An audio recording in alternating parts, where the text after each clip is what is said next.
अमेरिकी राष्ट्रपति Donald Trump ने घड़ी की टिक टिक वाली पोस्ट करके खतरे की घंटी बजा दी क्योंकि वॉर मोड ऑन हो चुका है। ट्रंप ने सोशल मीडिया पोस्ट की झड़ी लगा दी और एक पोस्ट में उन्होंने लिखा कि ईरान के लिए घड़ी टिक टिक कर रही है, तो दूसरी पोस्ट में उन्होंने ईरान को घेरने का मैप डाल दिया। एक पोस्ट में वो सड़क पर एलियन के साथ घूमते दिखे और एक पोस्ट में उन्होंने ईरान के विमान को लेजर बीम अटैक से धूल चटाने का ट्रेलर दिखा दिया और दुनिया को बता दिया कि नया खतरा आने वाला है, या यूं कहें कि वॉर का काउंटडाउन शुरू हो चुका है।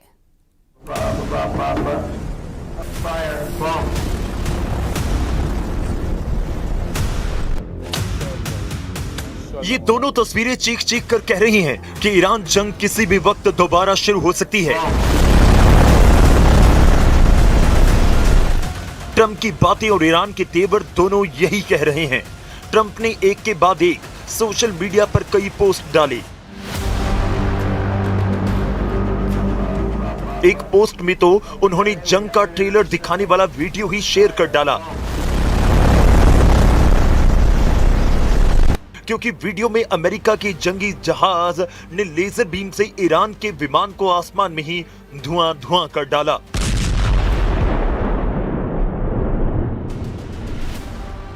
इस वीडियो से पहले ट्रंप ने एक के बाद एक कई पोस्ट करके हड़कंप मचाया।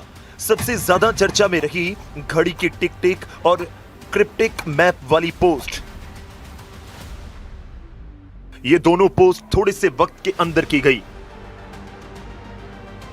पहली पोस्ट में ट्रंप ने चेतावनी दी कि ईरान के लिए घड़ी टिक टिक कर रही है और बेहतर होगा कि वे जल्दी से आगे बढ़ें, वरना उनका कुछ भी बाकी नहीं बचेगा, समय बहुत कम है। और इसके बाद आई ट्रंप की मैप वाली पोस्ट, जिसने पूरी दुनिया की धड़कनें बढ़ा दी। इस नक्शे के ऊपर अमेरिकी झंडे की एक परत है और लाल तीर बने हैं जो कई दिशाओं से सीधे ईरान की तरफ इशारा कर रहे हैं, जिसे देखकर माना जा रहा है कि अमेरिका और इजराइल किसी भी वक्त ईरान पर बड़ा और चौतरफा हमला शुरू कर सकती हैं। ये पोस्ट ट्रंप की चेतावनी के ठीक बाद आई। चेतावनी में उन्होंने कहा था कि ईरान के पास अब बहुत कम समय बचा है।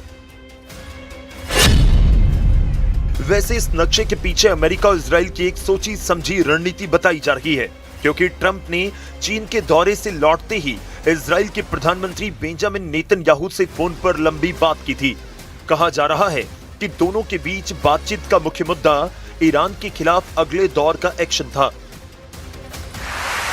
इसी साल 28 फरवरी को अमेरिका और इजराइल ने मिलकर ईरान पर बड़े हवाई हमले किए थे। इसके बाद 8 अप्रैल से दोनों देशों के बीच अस्थायी युद्ध विराम लागू है, जो कभी भी टूट सकता है, क्योंकि अमेरिका ने ईरान को किसी भी तरह का मुआवजा देने से साफ इनकार कर दिया है। यही नहीं, अमेरिका ईरान से उसके पास मौजूद 400 किलोग्राम एनरिच्ड यूरेनियम भी मांग रहा है, जो ईरान देना नहीं चाहता। ईरान में केवल एक ही परमाणु संयंत्र चालू रखने की अनुमति के मुद्दे ने भी बातचीत पर ब्रेक लगाया। अमेरिका ने विदेशों में फ्रीज की गई ईरान की संपत्तियों और फंड्स को जारी करने की मांग को भी खारिज कर दिया। और सबसे बड़ी बात सीजफायर को शर्तों के साथ लागू करने की बात है, जो ईरान और अमेरिका के बीच बातचीत में कांटे की तरह चुभी। कुल मिला जुलाकर अमेरिका और ईरान दोनों ही नहीं झुकना चाहते, जिसका सीधा मतलब यह है कि वॉर मोड ऑन है और जंग का काउंटडाउन शुरू हो चुका है।